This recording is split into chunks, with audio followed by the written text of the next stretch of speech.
बड़े बड़े महाकाव्यों की चकाचौंध में ना अक्सर कुछ कहानियां, कुछ किरदार कहीं पीछे छूट जाते हैं। तो आज हम एक ऐसी ही रानी की कहानी में उतरेंगे जिनकी असली ताकत किसी जंग को जीतने में नहीं, बल्कि एक बिखरे हुए साम्राज्य को फिर से जोड़ने में थी। यही सवाल हमें सीधे मंदोदरी की दुनिया में ले जाता है। सोचिए, एक ऐसी रानी जिसने अपने साम्राज्य को सचमुच राख से दोबारा खड़ा किया। ये कहानी सिर्फ हार जीत की नहीं है, ये कहानी है कर्तव्य की, त्याग की और उन बड़े राजनीतिक फैसलों की जो इतिहास का रुख मोड़ देते हैं। देखिए, मंदोदरी को सिर्फ रावण की पत्नी कहना उनके किरदार के साथ अधूरा न्याय होगा। वो तो पंचकन्याओं में से एक है, यानी वो 5 पवित्र स्त्रियां जिनके बारे में कहा जाता है कि सिर्फ उनका नाम लेने से ही सारे पाप धुल जाते हैं। तो आप समझ सकते हैं कि ये सम्मान उन्हें रामायण के सबसे ज्यादा अहम और सम्मानित किरदारों में से एक बना देता है। तो सवाल ये उठता है कि आखिर इस असाधारण रानी की कहानी शुरू कहाँ से होती है। देखिए, इसकी जड़ें किसी राजमहल में नहीं, बल्कि एक दिव्य श्राप में है। हाँ, ये कहानी है एक अलौकिक शुरुआत की जो पूरी तरह से भाग्य के धागों से बंधी हुई थी। चलिए कल्पना की आंखों से देखते हैं कैलाश पर्वत को। वहां मधुरा नाम की एक अप्सरा थी जो पूरी तरह से भगवान शिव की भक्ति में डूबी हुई थी। उनकी भक्ति में कोई कमी नहीं थी, पर बस यहीं से, ठीक इसी जगह से उनकी किस्मत ने एक ऐसा मोड़ लिया जिसकी किसी ने कल्पना भी नहीं की थी। और फिर जो हुआ वो चौंकाने वाला था। कथाओं में आता है कि जब माता पार्वती ने मधुरा को भगवान शिव के पास देखा तो बस उन्होंने मधुरा को श्राप दे दिया।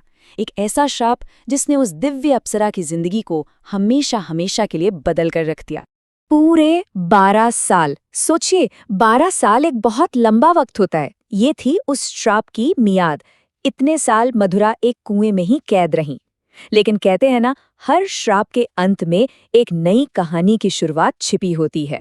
तो हुआ ये कि 12 साल बाद असुरों के राजा मायासुर और उनकी पत्नी हेमा, जो एक बेटी की चाह में तपस्या कर रहे थे, वो उसी कुएं के पास पहुंचे और वहां उन्हें एक बहुत ही सुंदर कन्या मिली।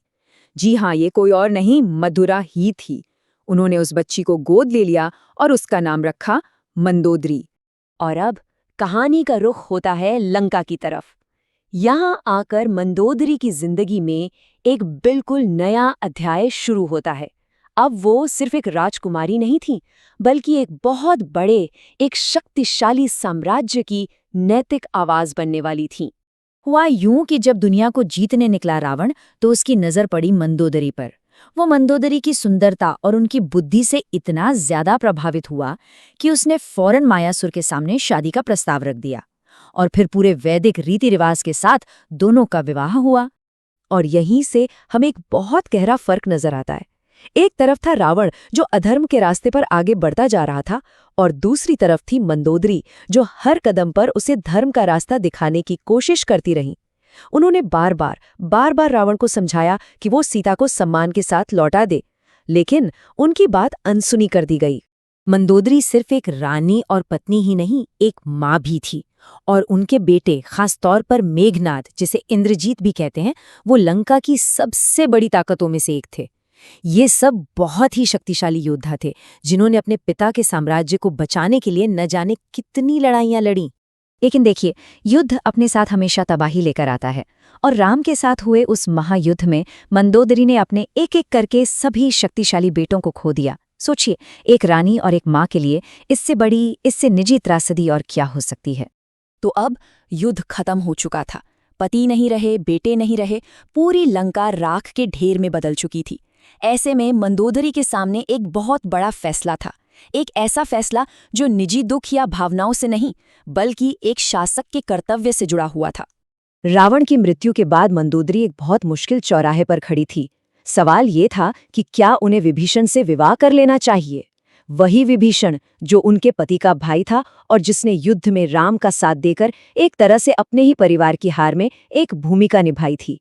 ये कोई आसान सवाल नहीं था, ये एक बहुत गहरा नैतिक और राजनीतिक सवाल था, और इसके जवाब पर पूरी लंका का भविष्य टिका था।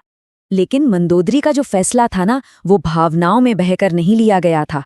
वो शुद्ध राजनीति और कूटनीति का एक उदाहरण था। समझिए, लंका का कोई वारिस नहीं बचा था। अगर कोई राजा ना होता तो पूरे राज्य में अराजकता फैल जाती। अपनी प्रजा को बचाने के लिए लंका को एक स्थिर सरकार, एक मजबूत नेता की सख्त जरूरत थी। और ये फैसला टिका था राजधर्म के सिद्धांत पर। अब ये राजधर्म क्या है? राजधर्म का मतलब है एक शासक का वो सबसे बड़ा कर्तव्य जो उसकी अपनी निजी भावनाओं, उसके सुख दुख से भी ऊपर हो, और वो कर्तव्य है अपनी प्रजा की भलाई। तो मंदोदरी का ये चुनाव उनकी मर्जी का नहीं, उनके कर्तव्य का था। और एक और बहुत जरूरी बात, इस विवाह का सुझाव किसी और ने नहीं बल्कि खुद श्री राम ने दिया था।